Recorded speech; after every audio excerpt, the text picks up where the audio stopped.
비춰서 교회 공동체 안에서 리더를 세울 때에 가져야 하는 어떤 원칙이 있는데 그 원칙에 대해서 우리가 좀 살폈습니다. 교회 공동체는 여타 다른 공동체와 달라서 리더를 세울 때 직무 위주의 능력만으로 판단해서는 안 된다라고 말씀을 드렸습니다. 어떤 탁월한 능력과 또는 업적이 있다 하더라도 그것만 보고 교회 공동체 안에서는 리더를 세울 수 없다라는 거죠. 아무리 탁월한 능력과 스펙을 가졌다 하더라도 도덕성에 문제가 있다거나 또는 성품과 인격에 하자가 있다면 교회는 이런 자들을 리더로 세워서는 안 된다라는 것입니다. 특히나 교회에서 탑 리더를 말할 때 가장 중심에 있는 사람은 누굽니까? 바로 이제 목사가 되겠죠. 목사는 기본적으로 많은 분들이 알고 있기를 어떤 걸 잘해야 되느냐, 가르치는 사역을 잘해야 되고 특히나 설교 이런 것을 잘해야 된다 그렇게 생각합니다. 그리고 행정적인 능력 또한 있어야 된다라고 그렇게 말을 많이 합니다. 뭐 틀린 얘기 아니죠. 당연히 가르치는 사역을 잘해야 되는 것이고 그리고 설교도 준비를 잘해서 잘 가르치는 일, 하나님 말씀을 잘 선포하는 일 이것이 너무나 중요합니다. 그러나 목사에게 가장 우선적으로 필요한 것은 사실 이런 것이 아니라는 거죠. 목사에게 가장 우선적으로 필요한 것은 영혼에 대한 진지한 사랑이 있는가 이것을 보아야 한다는 것입니다. 아무리 탁월한 언변으로 설교를 잘한다고 하더라도 사랑이 없다면 영혼에 대한 사랑이 없다면 그것은 무엇입니까? 올리는 꽹과리가 되고 만다는 것입니다.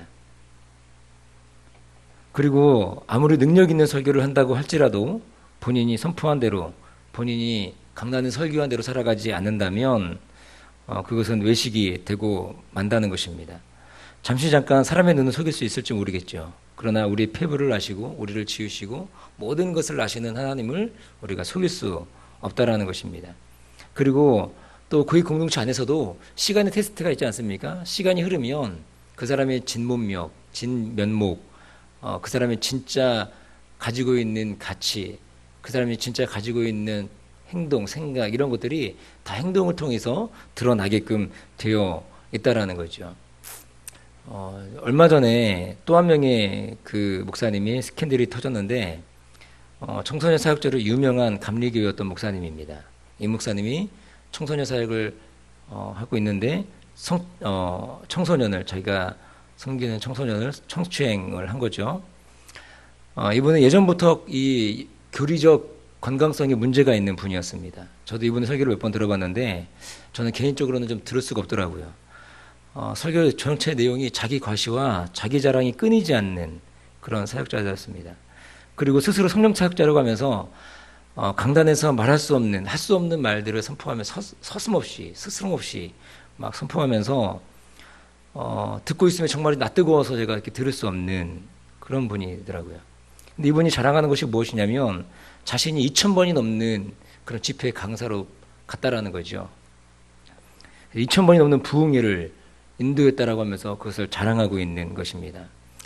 그러니까 이것은 다른 측면으로 어떤 겁니까? 2,000개의 교회, 넘는 교회가 분별 없이 이러한 사역자를 초청해서 너무나 이 소중한 강단을 세웠다라는 겁니다. 그래서 어떤 분들이 비판하기를 이것이 바로 한국교회의 현주소다, 한국교회 민낯이다 그렇게 비판하는 목사님들도 있다는 것입니다. 왜냐하면 분별하지 않는 한국교회, 아무런 생각 없이 강단을 소비하는 한국교회의 모습을 보여주고 있다는 겁니다. 좀 유명세가 있으면 좀 많이 알려졌다고 하면 묻지도 따지지도 않고 강단을 맡긴다는 것입니다. 이분이 책도 썼는데 쓴 책이나 글 또 설교를 조금만 유심히 들여다보면 사실은 분별할 수 있으면 세울 수 없습니다. 저는 그렇게 생각합니다. 근데 분별하지 않는다라는 거죠.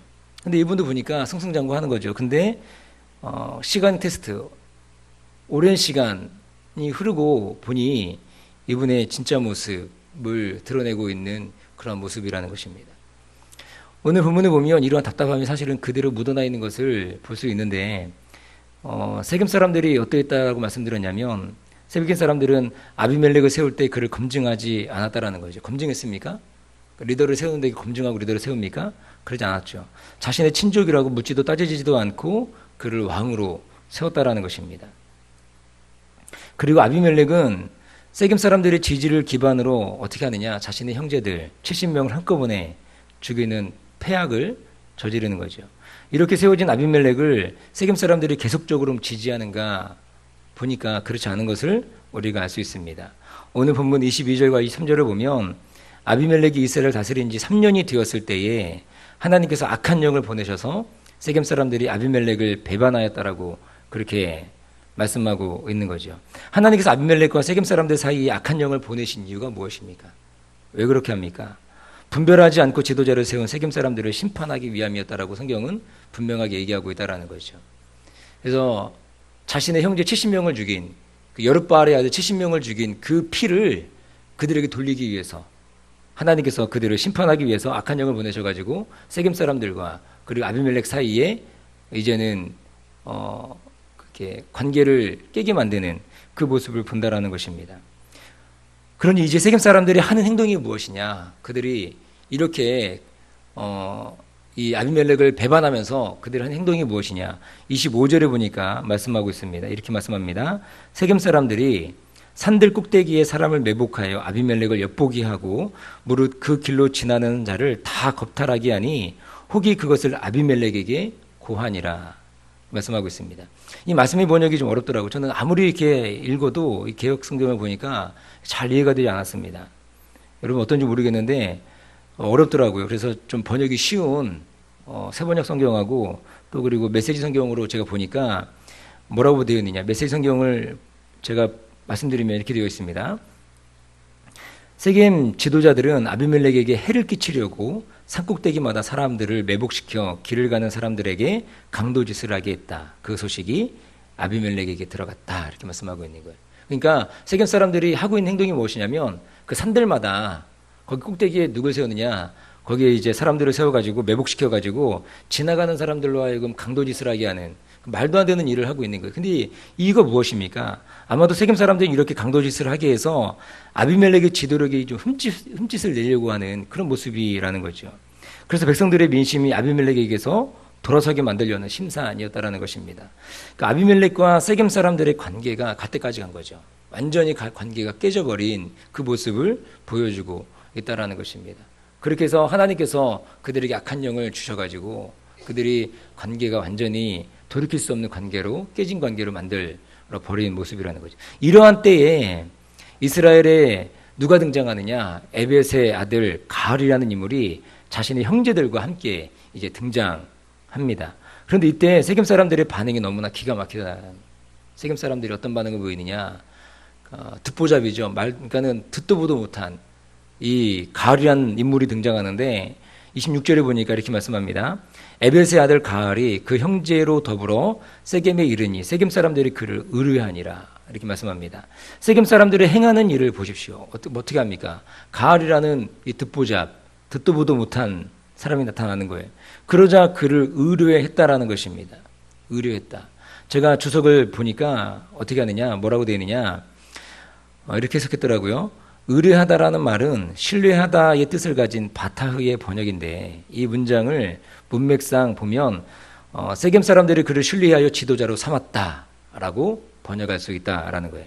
그러니까 뭡니까? 이 의뢰하다라는 것이 신뢰하다라는 바타흐를 번역한 건데 이것을 풀었으면은 문맥상 세겜 사람들이 그를 신뢰해서 언제 봤다고 그를 신뢰합니까? 그를 신뢰해서 지도자로 삼았다. 이렇게 번역할 수 있다는 거죠. 한마디로 세겜 사람들은 듣보잡인 가을을 또 검증 없이, 그렇죠? 또 검증 없이 자신들의 지도자로 삼았다라는 것입니다. 정말이지 좀 어처구니 없는 그런 행동이라는 것입니다. 이런 말이 있지 않습니까? 한 번은 실수지만 두 번째는 실력이다. 그런 얘기가 있습니다. 첫 번째 실수는 누구나 다 할 수 있겠죠. 용서 가능하죠. 다 그럴 수 있겠죠. 근데 두 번째 하는 것은 그것은 이게 실력이라는 거예요. 그 사람이 진짜 모습이라는 것입니다.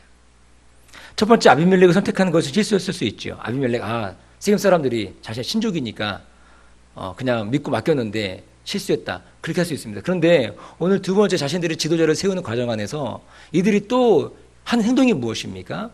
또 한 행동이 두 번째 가랴한 인물을 선택할 때 검증하지 않고 또 그냥 막무가내로 그를 지도자로 세우고 있다라는 것이요.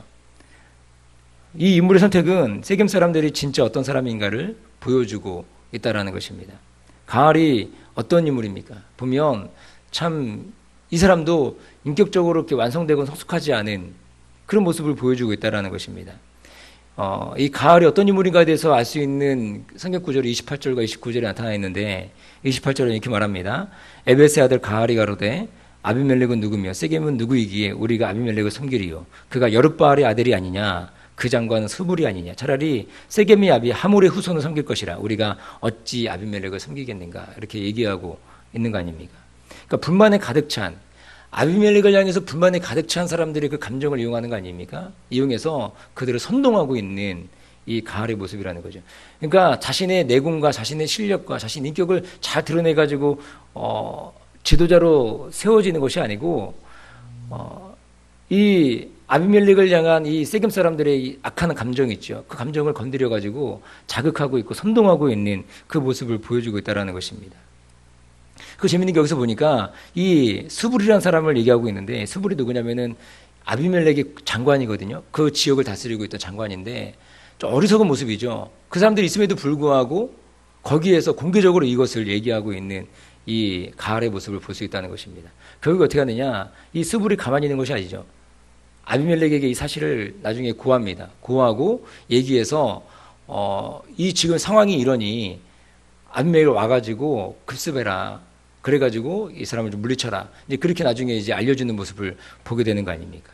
그리고 또 이 사람이 어떤 사람이냐? 29절에 보니까 뭐라고 되냐? 이렇게 말씀합니다. 아하, 이 백성이 내 수하에 있었다면 내가 아비멜렉을 제하였으리라 하고 아비멜렉에게 내 군대를 더하고 나오라고 말하니라. 이렇게 말씀하고 있는. 이게 뭐냐면 허세입니다. 허세.